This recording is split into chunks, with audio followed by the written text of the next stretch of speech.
akong condolences sa pamilya ni sa akong igagaw si Fabian Boy Arcay. Sa iyang asawa, na si Aba, iyang mga anak, iyang mga igsoon, o ilabin na yun ang mga igagaw na natin ni huwag makaten, yung igsoon mo makaten karon sa iyang katapusan paghaya. Sarili pa nag-usugdan, magpasalamat sa ako sa mga kauban nga Coast Guard, nga dinhi, nga hinduyog sa kagulanan at kanamo. Kini si Boy, hindi ko na ni makalimtan. Kay sa na-assign pa ko sa Northern Mindanao, sa Harbor Pilot, ang tanang tao, ang tanang mga Coast Guard, nakaila ko niya. Higday sa iyang maayong trabaho. O going straight po siya sa iyang trabaho. Dili yun nga mag-ugoy-ugoy. Usa kini kasulundon sa mga nagtrabaho sa gobyerno nga kinahanglan yun ang tinudanay pagserbisyo. Pasig asa sa Northern Mindanao. Pagkadungog ka na sa akong apelido, iusa mo ni Coast Guard, Boy Arcay. Kaya kani siya, ipadala siya sa Japan para mo train as a port state control. Sa aron kanang port state control, mao na ay musaktan kada barko aron pag-inspeksyon o seaworthy ba ang barko. Kasaligan kay siya. Hinawa pa nga doon na pa'y masunod niya nga mga arkay. Kaya kita man ang dili tagiya sa atong kinabuhi. So, kita nga nang usap mo, kaya gitawag na sa atong Ginoo, sa atong pingkasan nga pahulay na. Pero subok kayong paminaon nga nawa sa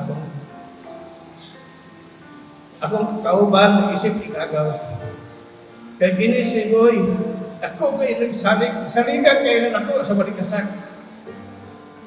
Hinda ko ang income sa Panglao from 1 million a month to 7 million a month. Tungod niya. Nanghinayang kayo ko sa iyan. Tingabuhi. Ang sahod man.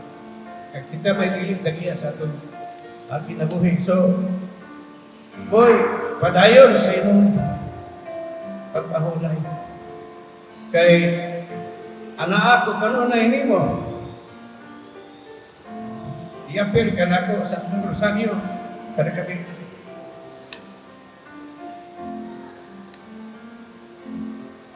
Napaas pa kayo, paminaw. Kung makita ka sa akong opisina, mga tauan pa.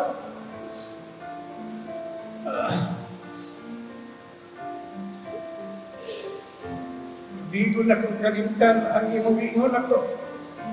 Mayor, misyon ninyo. Ikaw mo isaligan sa Senyor sa Lagostin. Pagtulid sa akong lungsod. Pasabti na lang ang gamay nga wawag kasabog nga lungsoran sa Panglao. Pasabti lang na sila, kahit gamay na sila. Huwag ko na ibutang kanunay sa akong dughan. Mawasan ko mo boy. So, padayon ang among pag-ampo na akan mo kanunay. O daghang salamat sa tanang nga niadinhi nga niduyog sa among kasug. Sa among pagpagutan sa among igsuon. O akong sa dili pag kumatapos, boy, pasagdi na lang ng tao, ng mga plastic boy. Sagdi lang na hibaw ko, nag-uol ka, usabot ra. Wala naman panahon nga mga ayo sila pasaylo nimo. Patay naman ka. So, padayon na lang, hinaot punta, nga pasayloon ka, imong mga sala tanan, pasayloon ka. Daghang salamat.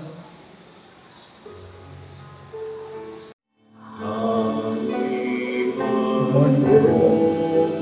Family, friends, and loved ones. On behalf of my mother and my family, I would like to thank all of you for being here.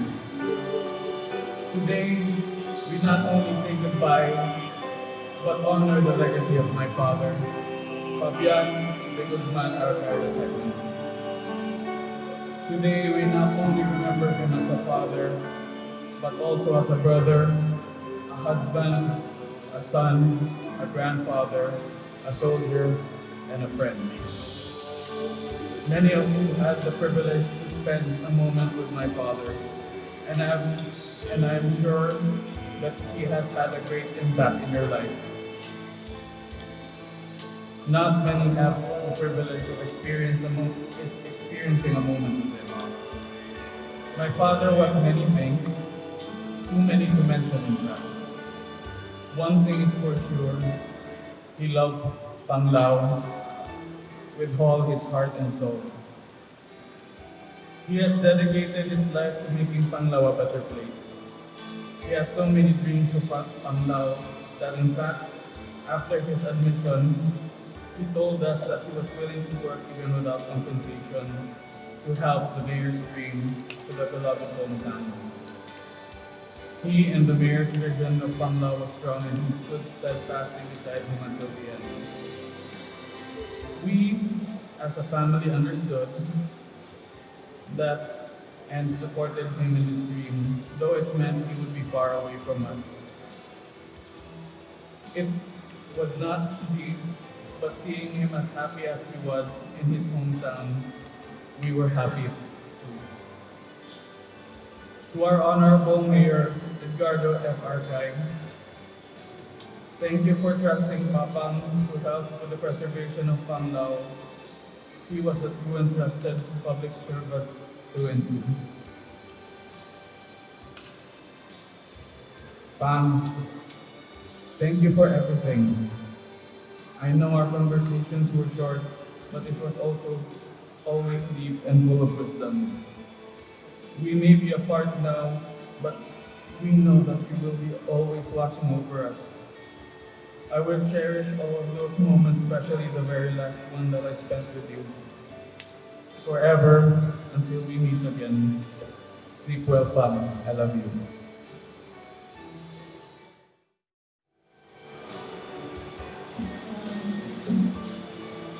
I'd like to take this opportunity to thank everyone who came and also those who offered emotional, physical support during this difficult time of our family.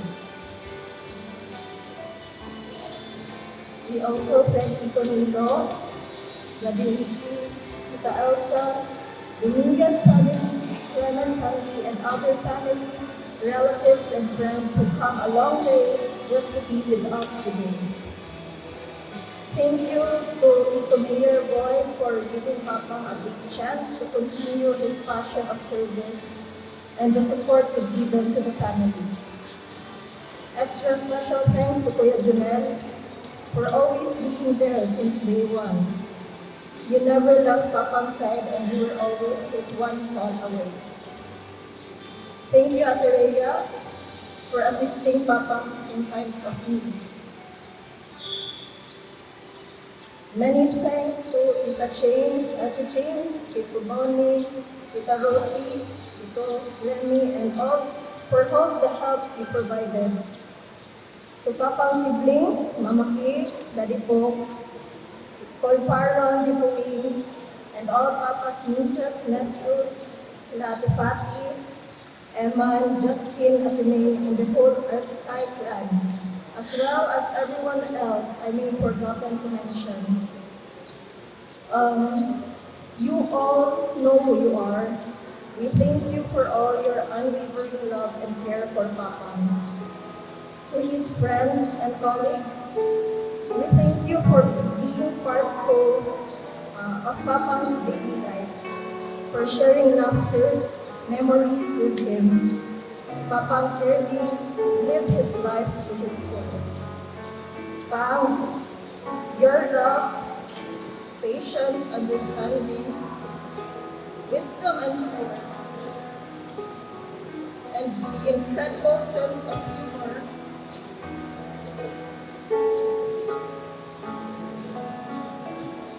will always live with us.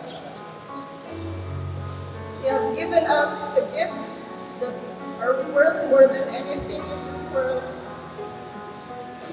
Thank you for everything you've taught us and for doing your best to protect and love us in your own unique ways.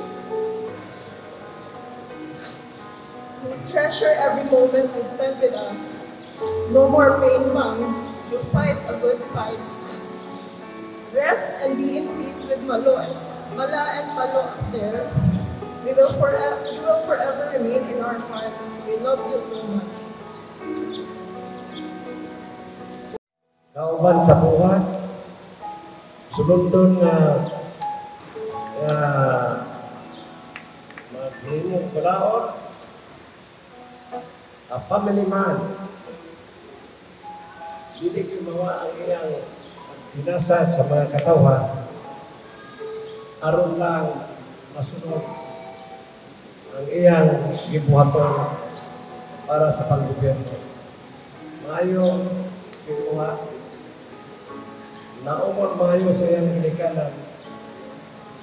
Karang tanan niya gibuhat, inakonta ang mga sumundon sa iyang mga anak aron sa ang iyang nabuhat, may salamin sa mga katawan, labi na din sa panglang sa iyang pagka-pusgard, sa iyang pagkapatanon, maayo siya o pumuhatan. Mga kasulti, o salamat, may pungkat, yung tanan.